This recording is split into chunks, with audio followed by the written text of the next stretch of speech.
you're not doodling on a piece of paper. You are inflicting discomfort on a living person, and you have to be a good person. Today on Time We Discuss, I want to welcome Holly Danesi, and it's time we discuss what it's like being a tattoo artist. Holly, thank you for joining me today. Thank you, Dan. Oh, this is good. So, one of the things I really like about when I speak to people, if I stumble across an occupation and I know pretty much nothing about it, I just love that. So, I know nothing about tattoo artists. I know several people that have tattoos. I know a little bit about the process, not a lot, but fortunately you do. So, let's start there. For you, Holly, what is a typical day like as a tattoo artist? We prepare for our clients, like our drawings the night before. I mean, sometimes a little earlier, depending on how busy we are. So we usually have that ready. So, when the client comes in, they look at the drawing, they give it a thumbs up, or they say they want to make some alterations to it. And then, yeah, I set up and we go. Most days I do only one client per day so that I have like all of my focus and attention on that. But this is, I've been tattooing a long time. So in the past, I would do walk-ins and it would be sort of like maybe one a day, maybe three, maybe four, sometimes six, who knows, but now it's just like I'm older and I don't have the stamina to continue all day long. So I just do, one a day. Typically, how long is that? The tattoos that you do when it's one a day, is it like a 1 hour, a 4 hour? What is that typically like? I like to say 4 hours because there's preparation time involved, and then there's, breaks we want to take, and then, bandaging, photographing, all that stuff. So I think 4 hours is a good, idea. And how about in a single moment, we'll say, how long are you actually tattooing before you're changing colors, maybe? Or I don't know if they have like different types of needles or how long are you going like in an instant? Is it like kind of 15-minute bursts? What's that like? I try to tackle it so that I'm finishing the outline. And that can vary on how long that takes, anywhere from 30 minutes to 2 hours, really could be longer. Depends on how detailed it is. And then we'll take a break. I put some Bactine on people to give them a little numbing, mercy. And then we'll continue from there. And then usually after that, I'll take another break after I do the black. And then if we're doing color, we'll complete that last. All right. So talking about the prep work a little bit, how often do people come in and say, and again, I know very little about this whole process, but do you have like a book of art that they go through that they want, this thing, or is it more like they come in with specific art? Do you design stuff? What is that part like? For me, I'm usually doing things custom for people. So I have, I've drawn their idea specifically for them, but many artists do have books of work that you can just walk in and say, hey, I want to get a tattoo by you. They'll leave a deposit so that it reserves their space so that you're going to be there for them and you won't be distracted by other people. And yeah, they can come in and just choose a design and go from there. Some people are just not, spontaneous. So they don't want to just pick something at that moment. Some people really want to have their idea like well in advance. And so I feel like the way it's gone over the years is it's really transitioned more to custom work. And how common is that, do you think, where someone starts out maybe doing a place where they just take in walk-ins, we'll say, versus transitioning to more of that specialty? It used to be standard, 100% standard. I started tattooing before social media existed, so there was no way really for people to know who you were or what you did. So it was all walk-in, and then once you have a rapport with somebody who had walked in, then maybe in the future they would say, well, I want this, and you could do something custom. But now it's because of Instagram and all the other social medias, people can hone in on what you like to do, and they can come to you specifically for something. So I feel like the walk-in business has shrunk tremendously. Like, I work in a shop that, of course, we do take walk-ins, but it's mostly appointments just by nature of what people want. And I've done, what is it? It's August. I've probably done like 4 walk-ins all year. Yeah, and I gotta say too, we were emailing a little back and forth, and again, the Instagram photos you have are just amazing. I mean, just Thanks. the quality of the images and the variations, just amazing. Thank you. So going back to the custom designs, what kind of lead time do you typically have for that? Are you booked like 6 months out, a week out? What is that typically like? It has varied over the years. Right now, I have time within a week or two. It depends on the season. Like during the spring, it seems to be a little bit more busy. Summer's usually slow. In Philadelphia, specifically, everybody is at the shore all summer long. So, if you're looking to get in quickly for a custom design, come in during the summer. It is the usually the slowest. So, yeah, come in the summer. We'll have time for you. Yeah. If I remember correctly from speaking with people, you have to like stay out of the sun after you get a tattoo, or Yeah. what is that like? Yeah, I mean, you have to at least keep the tattoo out of the sun. If you want to put the rest of your body in the sun, that's totally fine. But yeah, you got to cover it up. You got to keep it out of the sun. You can't soak it for at least, it depends on the healing method. We have new healing methods that is fast. And you could probably get away with going in water in like a week, if it's a fast heal. But yeah, you typically it's, 2 weeks. You want to stay out. And Okay. then after the tattoo's healed, you can put sunscreen on it, but when it's fresh, you can't. So you got to just keep it covered. So let's talk about how you got started in this industry. It's a long process. I mean, I got interested in tattoos when I was in high school in the 90s. I went to get a tattoo and I was underage. So me and two friends went to this guy who's like a biker, didn't check ID kind of thing. And three of us got tattooed and it was bad. It was like a really bad tattoo. In that moment, I was like, I could do better than this. I was already an artist, but like, you know, I was like, this is really cool process. I love things that are processes. I'm not really like, I would say a fine artist. I'm more like a tradesperson, craft person, artist. And tattooing is one of those things that I was drawn to because I mean, I was a seamstress at that time too. I worked as a seamstress. So I've always been into trades that for like also like have some use to them, I guess, as well as art.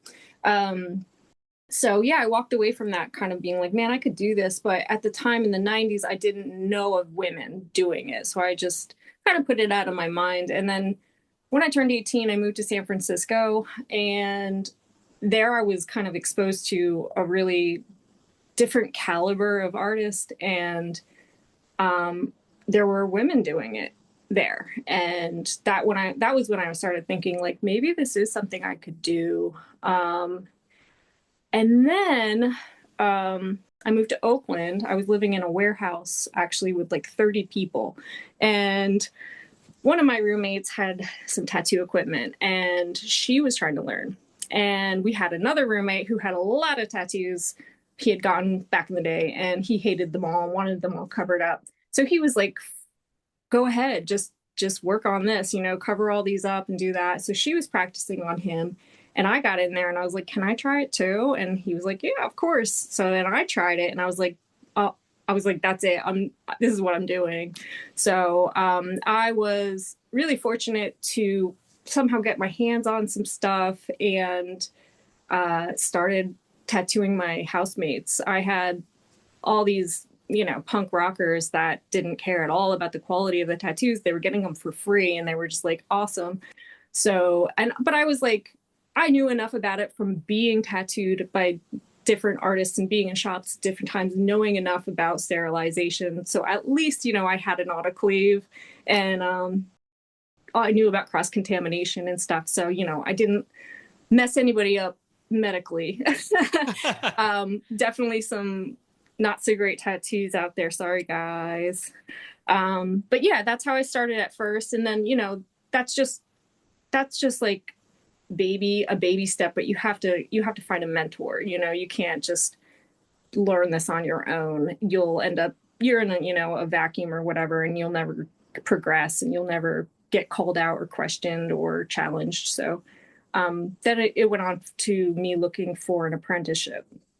Um, I it was really hard for me to find an apprenticeship for, I mean, as it should be. It's not a thing that's just like, I'm just going to walk into a tattoo shop and they're going to want to teach me. Like, you have to show commitment, you have to show love, a passion.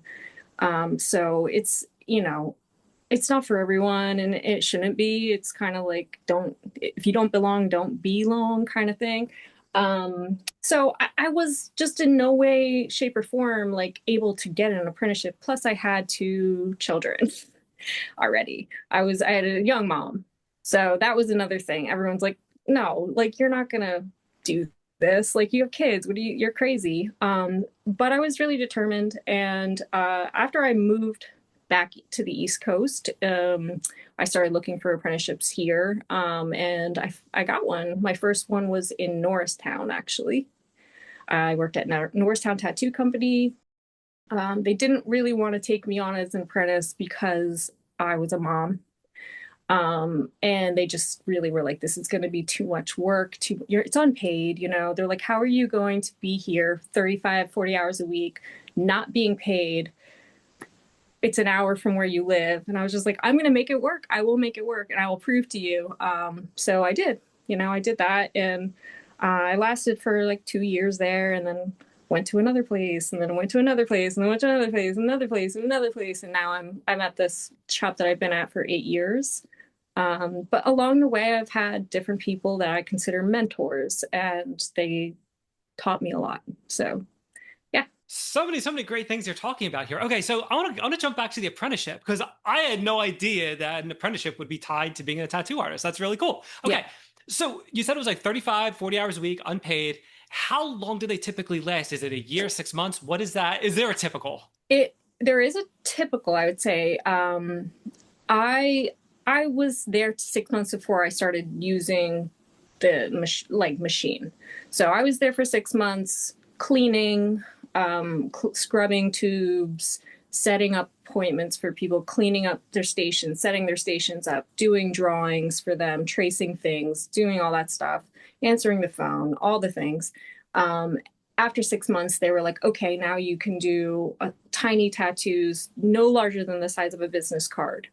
And, that's what I did. And I didn't pay for my apprenticeship, which is kind of like nowadays, I think some people do take money to apprentice you, but traditionally you don't pay for an apprenticeship. But what I would do is every one of those little tattoos I did, I get $20 from the person, and that would go into an envelope.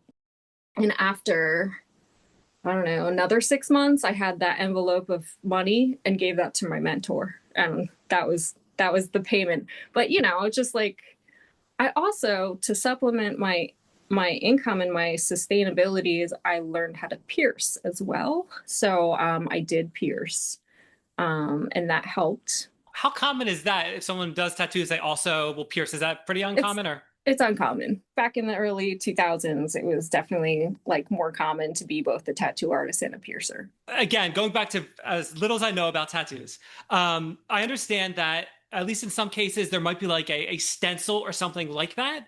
Yeah. So, how important is it for the person to be the tattoo artist to be a good artist if they're using like a stencil kind of thing? Can you talk about that? Oh, yeah, absolutely. I mean, first of all, the stencil is something that you drew, right? Like it's not provided to you by some other artist. So you have to be able to draw. The stencil is there primarily. I mean, you don't have to use a stencil. You could draw directly on someone's skin with markers if you want. Um, the stencil is there because it's kind of a technical thing, but like when you stretch the skin, it distorts. You have to stretch the skin to tattoo. So, um, say you have a circle in the stencil. When you stretch the skin, it's not a circle anymore, but you're following that line so that when it goes back to unstretched, it's a circle. So you can imagine if you put a stencil on someone's rib cage while they're like at rest, and when they stretch out to tattoo it, it's getting huge and distorted. And if you don't have the stencil there, it's gonna look like sandwiched. So you have to have the stencil unless you're drawing it on. But either way, you do it when the body is at rest in normal position so that it's still accurate. That's so cool. That's so fascinating. Okay. Yeah. So, what about formal education as an artist? How important is it to be like formally educated? I don't think formal education as an artist is important, but I do think it is helpful to have access to studio space and resources. So I did art classes at SF State, and I did art classes at what was it called, University of the Arts in San Francisco. Um, so I had access to studios, and that was cool. You know, to have structure where it's like you have to create these things, and there's no like maybe I will, maybe I won't. You know, so it can help you provide you with discipline to. But I mean, being an artist and being a tattooer also very different. You have an artist, you can do whatever you want. There's no kind of like restrictions on what would make good art. But what would make a good tattoo, there are very much restrictions on. There's some people try to do whatever they want as tattoos, and go ahead and try, but like the way they age, they're on a living being. It is not the same as paper. It is not the same as a canvas. It will morph, it changes, it fades, it so there are tried and true rules to tattooing that do not apply to art. The other thing is bedside manner. I mean, this is not, you're not, you're not doodling on a piece of paper. You are inflicting discomfort on a living person, and you have to be a good person. You have to be a kind person. You have to be empathetic to a degree at least. And it's hard sometimes because you really want to do, maybe you want to keep tweaking it or keep working on it, or you're not like really yet ready and they're just done, and you have to be a nice person and chat, have some banter and stuff like that. It's not like normal just sitting in your studio alone painting on paper or a canvas. What you said just made me think of this. So being a creative myself, and knowing other artists, um, it's very easy to fall into the trap of I just need to do this one more thing.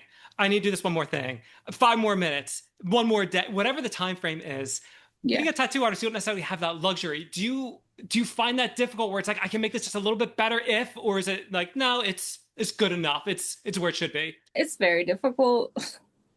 um Especially because you're gonna take a picture of it and look at it later. So yeah, like it's very hard to, and people don't care usually. They're like, it's good enough, like stop, and you're like, but I know it could be better. And I don't know. You have to, I don't know. I try to keep using the back team and try to make people as comfortable as possible to make it through. And it's painful. So what are you gonna do? Before you talked about not as many women being in the industry, has that changed over time, or is that what's that like? Drastically. Yeah, drastically. Um, yeah, when I started, I feel like I could think of maybe on my two hands the amount of female tattooers that I knew of. Now I have no idea. I mean, I feel like it's 50-50 maybe. I don't know. I haven't looked into statistics about it, but so many more. Yeah. Here's kind of a random question for you. So I was speaking with Christopher Stockwell. He was a prosecutor out in the West. I want to say Oregon. I don't know if that's right or not. But he had several tattoos that I could see while we were talking. And one thing I asked him, I said, you being a lawyer, when you go into the courtroom, do you have to be covered up? Is there a stigma associated with that in your profession? So my question for you, what kind of like I'm gonna say like white collar people do you have coming, or can you even tell? Like what is that stigma like, at least in the Philadelphia area? Is there any that you can tell? I don't think so. Philadelphia is very heavily tattooed city. I don't see much of a stigma. Tattoo people from all kinds of professions. I think the only stigma I notice would be with family people who feel like their family members wouldn't be accepting. Similarly, when I was talking to again Christopher Stockwell, I was saying like in this general area, I didn't really perceive that at all. But I have friends that live further west, near Harrisburg, and where my one friend works, it's like no, you cannot be showing any ink in our place of employment at all. Sure. So it's interesting seeing that deviation among geographical locations. Definitely. Kind of going back with that a little bit, um, what is did you get any kind of stigma when you meet people and they say, oh, invariably, what do you do for a living? And you come out with, I'm a tattoo artist. Do people, they like, oh, that's cool. Or it's like, oh, like, what is the typical reaction to that? I try not to tell people because I don't want a reaction, I'd rather people, I don't know, just get to know me and not know that stuff. But yeah, usually people are like, oh, that's really cool. I got to say, I told several people ahead of time that I was going to be speaking with you today, and I was referring to you as a tattoo artist. And every reaction I got was like, that is awesome, like the wide eyes and everything. So, Yeah, that's usually the reaction I get. if someone wants to get started as a tattoo artist now in 2025, what is the best way to get started? Oh, look for a mentor. How can they do that? What's the best way to do that? Get tattoos. If you're not getting tattoos, why are you here? If you don't like tattooing, why would you want to be a tattoo artist? It doesn't make any sense. If you're trying to come into tattooing to make money and that's your only interest, you are mistaken. You are very mistaken. It's very hard. Um, it's not easy money. It's not always good money. There's no security in it. There's no retirement. There's no benefits. There's no paid anything. You work all the time. And it's all on you. There's nobody feeding you clients. So it's like you have to love tattooing and you have to love hanging out with people and being in a tattoo shop. If you're not comfortable being in one and you don't want to be around other people, it's probably not for you. That So, is good information. Okay, so going along with that, I spoke with several different people in various industries, and we talked about the responsibility of that person bringing in clients. And it sounds like, similarly, are you responsible for bringing in your own clients to tattoo, or kind of a mix? What's that like? now I am for sure. At points that in the past I have worked at shops that were really walk-in based, so they came in and it was kind of like, all right, who's next, like who's up, you're up, okay, you're gonna do this tattoo. Somebody basically works at the door, and as clients come in, they're like, it's this person's turn to do the tattoo, so then I do it, or they do it. We take turns doing them. But no, now it's like, uh you know I gotta hustle. I gotta meet people. I have to make clients. It's all on me. Okay, and you kind of alluded to this earlier. What are hours typically like? Are they kind of all over the map? Is it like 8 a.m. to midnight? What is typical? For me, I get into the shop at like 10:30 or 11, and I'm usually out of the shop around 6:30. But some people come in at 2 or 3 and they leave at 8 or 9 or 10. I've worked places where I worked from 12 to midnight. As a subcontractor, you're a subcontractor. So technically there's not like hours that people can tell you have to work, but typically there's shop hours that everybody wants to be there at the same time just because it's more fun. So yeah, we're all usually there between 11 and 7 Okay. generally. So much really, really good information that you're sharing with us. I really appreciate it. Mm. Holly, unfortunately, I'm running a little short on time, but one thing I like to do whenever I'm speaking with someone, I like to give them the opportunity to talk about a project they're working on, a cause they believe in, more about their business. So if there's something you'd like to discuss, the floor Okay. is yours. Well, yeah, I mean, come to the shop, Black Vulture Gallery in Fishtown. We have wonderful artists, great guys there. We have a lot of guest artists coming through all the time as well. And also, I want to talk about a side project that I do about monarch butterfly um, preservation. I they're facing endangerment, so I've been raising monarchs and releasing them this year. And I also, on my website, you can see the taxidermy I do, which is all butterfly taxidermy. So yeah, check that out. I'll make sure I get all those links from you. I'll put them in the show notes. They'll be in the description. They'll be all over the place. So when people are trying to find you and find more information about this, they can easily do that. Thank you. Holly, it's been absolutely awesome having you on Time to Discuss. We learned what it's like to be a tattoo artist. Thanks for having me.